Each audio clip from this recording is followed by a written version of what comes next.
identifikasi harimau masih ada di Taman Nasional Meru Betiri dari pendekatan feses yang kita temukan yang jauh berbeda ukurannya daripada milik macan tutul. Setelah feses kita coba melihat karakter dari jejak yang dicetak oleh tapak. Di sini ada dari anjing, macan ataupun harimau.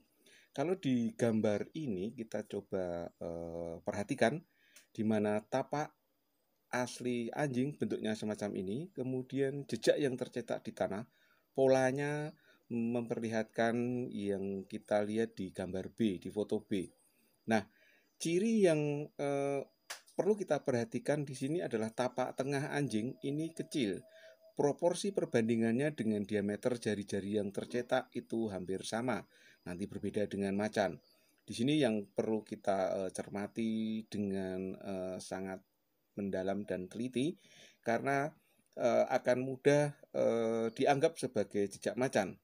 Kalau kita perhatikan jejak anjing, ciri yang bisa membedakan dengan macan dan harimau nanti adalah cetakan kuku.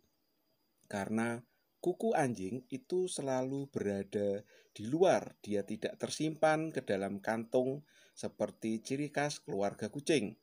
Nah, di sini kita dapat jelas melihatnya seperti apa gambar nyatanya di gambar A, kemudian di gambar B, jejak kuku yang tercetak itu tetap berada di atas jari itu. Dan ketika jejak kuku yang tercetak tebal semacam ini, maka kita akan bisa langsung mengidentifikasi bahwa ini adalah tipikal jejak anjing, bukan macan. Untuk jejak tapak anjing itu bisa berukuran panjang sekitar 6-7 cm. Tetapi pola bentuknya dia cenderung memanjang. Ini mirip dengan tapak kaki belakang pada macan tutul. Sekarang kita melihat pola dan bentuk dari tapak asli macan tutul dan jejak yang tercetak di lantai hutan di tanah. Kemudian ini jejak yang bagus di tanah yang bisa kita tampilkan di gambar B. Nah, tipe dari tapak kaki macan tutul itu tapak tengahnya cenderung melebar. Jadi beda dengan anjing tadi. Kemudian perbedaan yang lain adalah proporsi perbedaan antara tapak tengah dan diameter jari itu juga lebih jelas terlihat jauh berbeda dibandingkan dengan yang anjing seperti gambar yang telah kami sampaikan tadi. Nah, hal utama lagi adalah pada jejak tapak kaki macan tutul tidak ada kuku yang tercetak di atas jemarinya. Ini bisa jelas dibedakan dengan yang milik anjing. Nah, tapak kaki macan tutul ini sama persis dengan harimau Jawa. Yang membedakan nanti hanyalah di ukuran diameternya saja. Perlu saya sampaikan di sini bahwa ada sedikit perbedaan antara tapak kaki depan dan tapak kaki belakang macan. Yang gambar A dan B ini adalah tapak kaki depan macan tutul. Kalau tapak kaki belakang nanti agak lebih sempit dan bantalan tengahnya agak membentuk pola segitiga. Seperti pada gambar A yang kita saksikan di slide ini, di mana jejak kaki belakang harimau Sumatera bisa kita saksikan pola bentuknya cenderung membentuk semacam segitiga. Kemudian gambar B ini adalah salah satu variasi temuan jejak yang ada di hutan, tetapi bisa kita identifikasi sebagai milik harimau Jawa. Ini temuan tahun 1997 bulan Agustus oleh peserta ekspedisi PLKP. Dan ukuran yang membedakan jejak ini dari macan tutul adalah ukuran tapak tengah ini lebih besar dari 4 cm. Dan di sini kita lihat ukurannya adalah 8 cm. Dan ini sudah jelas-jelas menunjukkan milik tapak tengah harimau Jawa.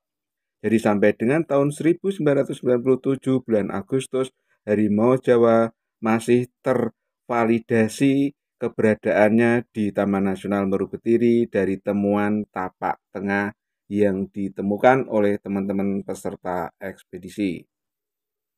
Gambar ini menunjukkan bentuk dari ukuran jejak tapak kaki macan tutul dan plaster cast yang ditemukan oleh teman-teman FK3I Forda Besuki tahun 1998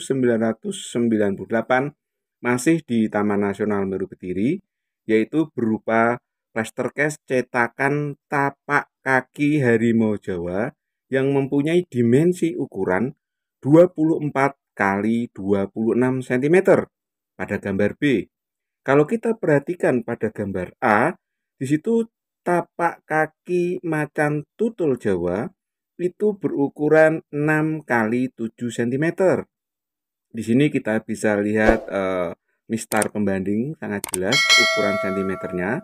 Kemudian jari pada diameter milik macan tutul itu hanya berukuran 2 cm. Sedangkan pada tapak plaster cast yang tercetak tahun 1998 gambar B, satu lingkaran jarinya itu berukuran 7 cm. Di sini kita bisa lihat ada 4 rekaman jari. Kemudian kalau diperbandingkan, maka ini jelas sebagai milik tapak kaki harimau Jawa. Pada tahun 98 ini, di Meru Betiri ditemukannya di kawasan Sukamade. Jadi, di sini dapat kita ketahui dan kita validasi bersama bahwa tapak kaki ini menunjukkan bahwa harimau Jawa sampai dengan tahun 1998 masih ada di Taman Nasional Meru Betiri berdasarkan ukuran tapak yang kita temukan. Jika kita bandingkan dengan tapak kaki macan tutul pada gambar A tersebut. Dengan demikian, maka kita bisa memvalidasi kehadiran suatu spesies di suatu habitat itu dengan menemukan tanda-tanda kehadiran yang merujuk pada milik satwa tersebut. Berikutnya yang kita jadikan sebagai bahan validasi adalah analisis rambut. Rambut itu bisa dibedakan dari tipikal medulanya dan sisiknya. Nah, pada tahun 1998 kita mencoba menganalisis sisik dengan metode kutek, yaitu kita sapukan kutek di gelas benda, sebelum kering kita tempelkan rambut, kemudian kita cabut, setelah kering kita lihat di mikroskop. Nah, itu ternyata untuk rambut macan tutul, rambut harimau Sumatera, dan rambut yang kita temukan di hutan itu mempunyai tipe sisik yang sama. Nah, karena tidak terjadi perbedaan, maka kita menggunakan metode kedua, yaitu menggunakan mikroskop cahaya. Nah, dengan mikroskop cahaya ini, di mana rambut kita taruh di atas gelas benda, kemudian kita beri sedikit air, kita tutup dengan objek gelas, kemudian kita foto menggunakan mikroskop cahaya dengan kita fokuskan bagian medulanya, kita fokuskan pada sisiknya, maka di sini ternyata terdapat perbedaan hanya di tipikal medula, di mana medula pada rambut macan tutul itu berbeda dengan medula yang terdapat pada harimau Sumatera. Nah, dari sini kita bisa saksikan bahwa temuan rambut yang ada di dekat cakaran pada tahun 1908 mengindikasikan sebagai rambut harimau Jawa. Metode ketiga, kita menggunakan mikroskop elektron untuk mencoba melihat karakteristik rambut. Ternyata metode mikroskop elektron ini kita hanya mampu melihat pola sisiknya saja. Tidak seperti mikroskop cahaya yang bisa kita lihat perbedaan medula dan perbedaan sisiknya dengan mengubah mikrofokus dari mikroskop tersebut. Nah, ternyata perbedaan struktur rambut pada harimau Jawa dan macan tutul itu terletak pada bagian medula. Kalau di bagian sisiknya itu sama, mempunyai tipe corona serrata berpola irregular wave untuk sisiknya. Tetapi ketika bagian medulanya di sini terdapat perbedaan, di mana macan tutul itu mempunyai tipe discontinuous berpola crescentic, sedangkan harimau loreng Jawa itu mempunyai medula bertipe intermediate berpola reguler. Nah, rambut ini ternyata bisa kita gunakan sebagai salah satu metode validasi tentang keberadaan harimau Jawa di Taman Nasional Meru Betiri. Sebagai gambaran, di sini kita tunjukkan tentang pola dan tipe rambut kijang maupun pola dan tipe rambut lutung. Kita lihat menggunakan mikroskop cahaya.